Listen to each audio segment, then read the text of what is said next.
Hello everyone. My name is Sarah Miller, and this story happened right here in the United States in a quiet suburban town just outside of Austin, Texas. I'm here today to share a deeply personal and often painful chapter of my life, but also one that eventually led to profound healing and a renewed sense of purpose. If you've ever felt lost, broken, or like your dreams were stolen, I hope my words resonate with you. Please stick around, hit that subscribe button, and leave a comment below. Your support and stories truly make a difference. From the moment I could walk, running was my escape, my joy, my identity. The track felt like home. I was a natural, a sprinter with fire in my legs and an unyielding competitive spirit. By the time I hit high school, college scouts were already watching. I poured everything into my training, fueled by the dream of competing at the highest collegiate level. That dream came true when I earned a full scholarship to a Division I university, right here in Texas. Those early years were exhilarating. I thrived under the pressure, the grueling workouts, the camaraderie of my teammates. The roar of the crowd as I crossed the finish line first was a symphony to my ears. I was strong, confident, and utterly dedicated to my sport. My coaches believed I had the potential to go professional, maybe even make it to the Olympics. The future stretched out before me, bright and boundless. It was during my junior year, when my athletic career was truly soaring, that I met Mark. He was charming, attentive, and seemingly captivated by my passion for running. He'd show up at my meets, cheering louder than anyone, always bringing me flowers or my favorite energy drink afterward. He seemed to understand the intense discipline my sport demanded, or so I thought. He was handsome, charismatic, and made me feel like the most important person in the world. He swept me off my feet and I fell hard, believing I had found someone who truly saw and cherished the real me. Our relationship, initially, was a whirlwind of romance and excitement. We spent every moment we could together. But subtly, almost imperceptibly, the tide began to turn. His admiration for my running slowly morphed into thinly veiled criticisms. "Do you really need to train for so long, Sarah? It's like you care more about that track than about me." He'd make comments about my athletic build, suggesting I should soften my appearance. He started getting jealous of my male teammates, then my female teammates, then even my coaches. My time, once freely given to my sport and my friends, was now meticulously scrutinized. My life began to shrink, centered almost exclusively around him, his moods, and his ever-increasing demands. I tried to rationalize it. He loves me, I told myself. He's just insecure. I started skipping optional practices, making excuses to my coach, spending more time with him, hoping to appease his growing possessiveness. But it was never enough. The criticisms escalated, turning into outright prohibitions. He didn't want me hanging out with my friends, especially if they were talking about anything related to running or my past successes. He'd intercept my calls, go through my phone. My freedom was being meticulously dismantled, piece by agonizing piece, like a spider expertly weaving its web around its prey. I was slowly losing myself, forgetting the vibrant, independent woman I used to be. Then came the physical abuse. The first time was after an argument about me wanting to attend a team dinner. He pushed me against the wall hard, his face contorted in a way I didn't recognize. I was stunned, speechless. My mind couldn't process what had just happened. I, a strong, physically capable athlete, was utterly defenseless. He apologized profusely afterward, tears streaming down his face, promising it would never happen again. He swore he loved me, that he had just lost control. And in my confusion and fear, I believed him. Or perhaps I desperately wanted to. The cycle became a cruel rhythm, tension building, his rage erupting into violence, followed by his tearful apologies and empty promises. Each incident chipped away at my soul, eroding my self-worth, leaving me a shadow of my former self. My training suffered immensely. I couldn't focus, my body felt heavy, uncooperative. The joy of running had vanished, replaced by a constant, gnawing anxiety and emotional exhaustion. My performance plummeted. My coaches grew concerned, asking questions I couldn't answer honestly. I made excuses, lingering injuries, academic stress, anything to hide the terrifying reality of my home life. The shame was a suffocating blanket, preventing me from reaching out for help. I was trapped, a prisoner in my own life. My coach, Coach Hayes, a no-nonsense woman with a keen eye and a compassionate heart, eventually pulled me aside. She knew something was deeply wrong. "Sarah," she said, her voice firm but gentle, "you're not yourself. Your light has dimmed. Whatever is going on, you don't have to carry it alone. I'm here to help you. Her words, simple yet profound, were a lifeline in my drowning world. For the first time in what felt like an eternity, a tiny spark of hope flickered within me. I wasn't entirely alone. That night, after yet another violent outburst from Mark, I found a strength I didn't know I possessed. As he raised his hand, something snapped. It wasn't the paralyzing fear of before. It was a surge of raw, untamed defiance. I ducked, scrambled away, and ran. I just ran. Out of the apartment, down the street, my legs pumping, fueled by pure adrenaline and the desperate need to escape. I ran until my lungs burned, until the night air stung my eyes, until I collapsed sobbing on a park bench. I called Coach Hayes. She came immediately, no questions asked, just a warm embrace and a silent understanding. She took me to her home, providing a safe haven where I could finally breathe. The following weeks were a blur of overwhelming emotions. The fear lingered, a constant tremor beneath my skin. Mark bombarded me with calls, texts alternating between tearful pleas and chilling threats. But with Coach Hayes by my side, and with the support of a few trusted friends and a therapist she helped me find, I slowly began to untangle myself from his grasp. It was a long, arduous process, filled with setbacks and moments of doubt, but I was no longer fighting alone. The idea of running again, of stepping back onto a track, felt distant, almost impossible. My body, once a source of pride and power, now felt alien, a vessel of trauma and pain. I was broken and I didn't know how to put the pieces back together. My therapist suggested small steps, gentle movements.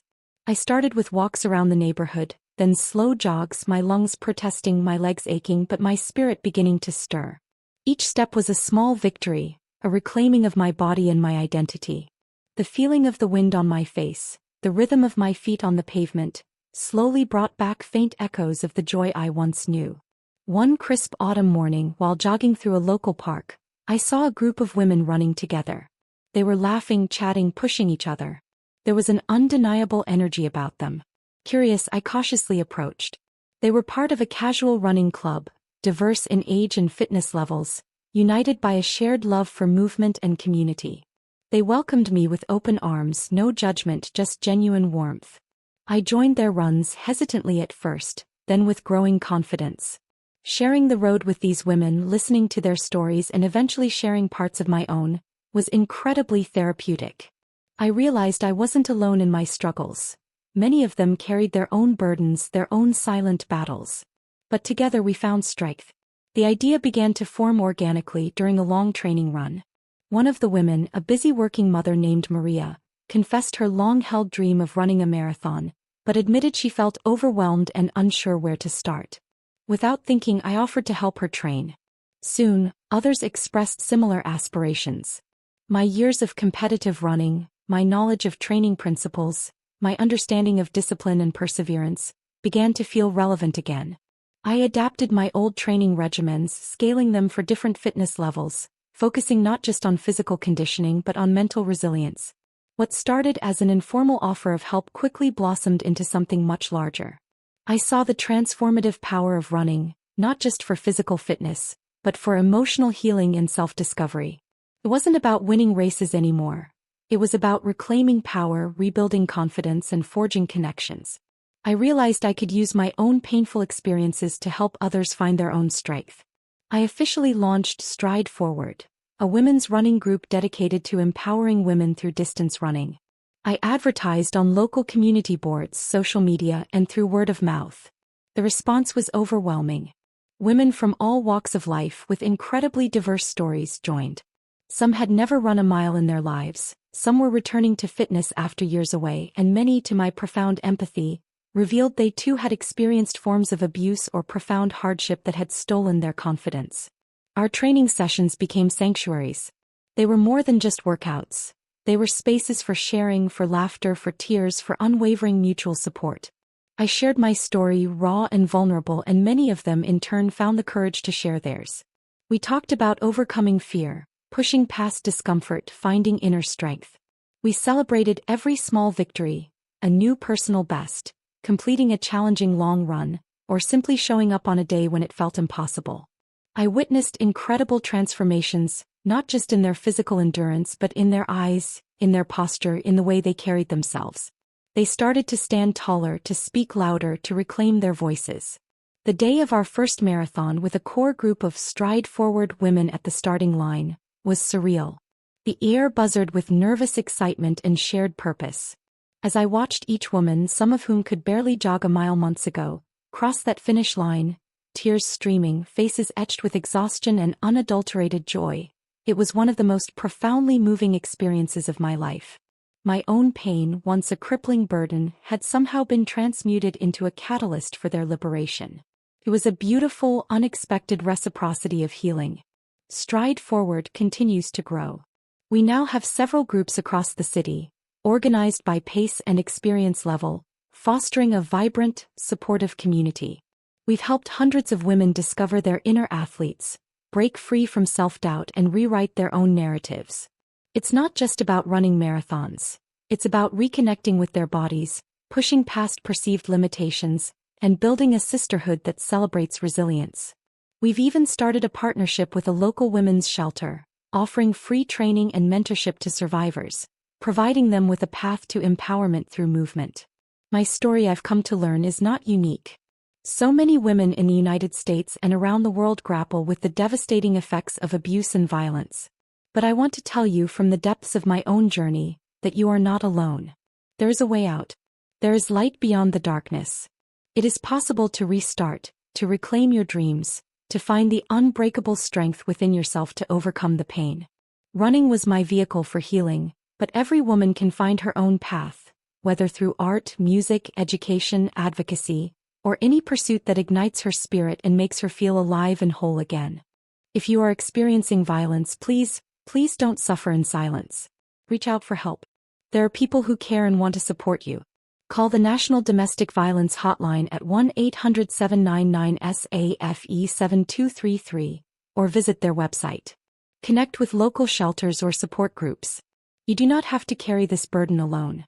And to all of you who have stayed with me through my story, thank you from the bottom of my heart. Please subscribe to my channel, share this video with others. Your voice, your sharing can truly make a difference in someone's life. Leave a comment below.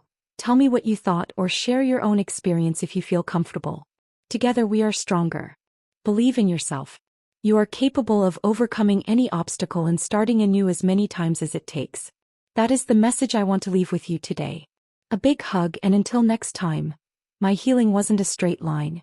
There were days, even months, where the shadows of the past crept back in, threatening to pull me under. I'd wake up in a cold sweat from nightmares, reliving the fear, the humiliation. The sound of a raised voice, a sudden movement, could send me spiraling back to those moments of terror. My therapist, Dr. Elena Rodriguez, became my anchor during these storms. She taught me coping mechanisms, helped me process the deep-seated trauma, and most importantly, reminded me that healing was a marathon, not a sprint. She emphasized that my strength wasn't about being immune to pain, but about my capacity to face it, acknowledge it, and then choose to move forward, one painful step at a time. One of the biggest challenges was learning to trust again, especially men. The betrayal I felt from Mark had poisoned my perceptions. Dr. Rodriguez encouraged me to slowly re-engage with healthy relationships, to distinguish between Mark's behavior and the inherent goodness of others. It was a slow process built on small, tentative steps. I started by strengthening my bonds with my female friends, allowing myself to lean on their unwavering support. They became my chosen family, a circle of trust that slowly began to mend the fractured pieces of my heart. Their laughter, their understanding, their simple presence were powerful antidotes to the lingering bitterness. And then there was Coach Hayes. She never stopped believing in me even when I had stopped believing in myself. He saw the athlete in me, not just the victim. After I left Mark, she continued to be a pillar of support, offering me an assistant coaching position for the university's track team. It was a gradual re-entry into the world that had once defined me, but this time from a different perspective. Coaching allowed me to channel my passion for running into helping others, without the intense pressure of personal competition. It was fulfilling, but something still felt missing. The idea for Stride Forward truly solidified during this period. I was seeing firsthand the transformative power of running, not just on the university athletes but on myself. It wasn't just about speed or endurance. It was about resilience, discipline, and the sheer joy of movement. I realized that the healing I was experiencing through running could be shared. It wasn't about professional glory anymore. It was about something far more profound: empowering women to rediscover their own inherent strength. I wanted to create a space where women could find what I had found: a sense of community, purpose, and self-worth, all through the simple, powerful act of putting one foot in front of the other. Initially, I started small, posting flyers in local community centers and online forums. The first meeting of Stride Forward was held in a park gazebo. Only 5 women showed up, hesitant but hopeful.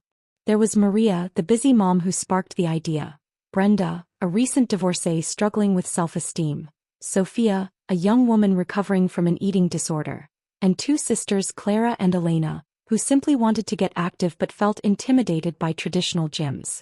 Each had their own unique story, their own battles to fight, but they all shared a common desire for change. Our early training sessions were humble. We focused on basics: proper form, breathing techniques, gradually increasing distances. But more importantly, we focused on building connection. We shared stories during our long runs, our vulnerabilities becoming threads that wove us closer together. I shared more about my past, the raw pain, the fear, the slow crawl back to myself. My honesty created a safe space for them to open up to. Brenda spoke of feeling invisible after her divorce.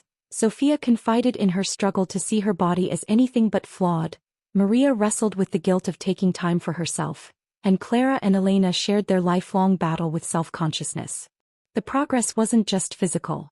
I watched, amazed, as these women began to blossom. Brenda, initially shy and withdrawn, started leading warm-up stretches, her voice growing stronger with each session. Sophia, who once hid behind baggy clothes, started embracing her athleticism, her confidence radiating with every stride. Maria found a renewed energy that overflowed into her family life, inspiring her children to join her on weekend runs. Clara and Elena, once self-conscious about their pace, began to push each other, celebrating every personal best with genuine excitement. One particularly challenging moment came when Brenda, after a particularly grueling long run, broke down. She confessed that her ex-husband had always belittled her, telling her she was weak and incapable. Finishing that run, she said, felt like a silent, powerful victory against his words. It was in moments like these that I truly understood the depth of what we were building. It wasn't just about physical fitness. It was about reclaiming narratives, rewriting self-perceptions, and finding strength in vulnerability. As Stride Forward gained momentum, we faced practical challenges. We needed more coaches, more resources, a more organized structure. I started volunteering at local races, networking with other running enthusiasts and community leaders. I reached out to local businesses for sponsorships, emphasizing the unique mission of our group. A small local sporting goods store, owned by a woman who was also a former athlete, was the first to believe in our vision, offering us discounted gear and space for our indoor workshops during bad weather. This small victory fueled our determination. We expanded our offerings beyond just running. We introduced workshops on nutrition for athletes, mindfulness for mental resilience, and even self-defense basics, taught by a local female martial arts instructor. These additions further empowered the women, giving them tools not just for running but for life. The self-defense classes in particular resonated deeply. Many of the women, including myself, had felt physically vulnerable at some point. Learning to protect ourselves, to assert our physical boundaries, added another layer to our empowerment. One of the most rewarding developments was the partnership we formed with a local women's shelter. I remembered how Coach Hayes had been my safe haven, and I wanted to offer that same sense of refuge and opportunity to others. We began offering free Stride Forward training sessions to residents of the shelter, providing them with running shoes and gear donated by our growing community. Seeing women who had endured unimaginable hardship find solace and strength in running was profoundly moving. I saw my younger self in their hesitant eyes, in their initial shyness, and then in the gradual blossoming of their confidence. One woman, Maria, who had fled an abusive marriage with her 2 young children, told me after her first 5K race, "Sarah, I haven't felt this strong, this alive in years. Running gives me something just for me, something no one can take away." Her words echoed my own journey, a testament to the universal power of movement and self-reclamation. We also started an annual Stride Forward community race, open to everyone with proceeds benefiting the women's shelter. It became a powerful symbol of our mission, a celebration of resilience, community, and the human spirit. Seeing men and women, children and seniors running side by side, all supporting the cause of empowering women, was a powerful visual testament to how far we had come. It was a tangible manifestation of turning pain into purpose and despair into hope. My own personal healing continued to deepen through all of this. While the scars of the past will always be there, they no longer define me. They are reminders of the strength I found, the battles I won. I learned to forgive myself for not seeing the signs, for staying longer than I should have. I learned that my worth was not tied to external validation or athletic achievements, but to my inherent value as a human being. I rediscovered my voice not just on the track but in advocating for others, in speaking out against domestic violence. I also learned the importance of continuous self-care. Healing isn't a destination, it's a journey. I still see Dr. Rodriguez periodically, and I make sure to prioritize my own mental and emotional well-being. Running remains a fundamental part of my life, but now it's infused with a deeper meaning. It's a meditative practice, a way to connect with my body and my spirit, a source of unwavering joy and peace. Looking back, I never imagined that my darkest period would lead me to my greatest purpose. The pain I endured was immense, a heavy cloak that threatened to suffocate me. But from that very darkness, something beautiful emerged, a community of strong, resilient women, bound by shared experience and the empowering rhythm of their running shoes. We are all stride forward, taking one brave step after another, transforming pain into power, and inspiring others to do the same. If you're out there feeling lost, remember my story. Remember that even when your world feels shattered, you possess an incredible inner strength. You are not defined by what happened to you but by how you choose to rise. Find your stride, whatever that may be, and take that first brave step. The journey to healing and rediscovery might be long, but it is unequivocally worth it. Every step you take, every challenge you overcome, every moment you choose yourself is a victory. It's a testament to your resilience, your power, and your unwavering spirit. Thank you for listening to my story. Your support means the world. Remember to subscribe, share this video, and leave your comments below. Let's keep this conversation going, building a community where every woman feels seen, heard, and empowered to stride forward.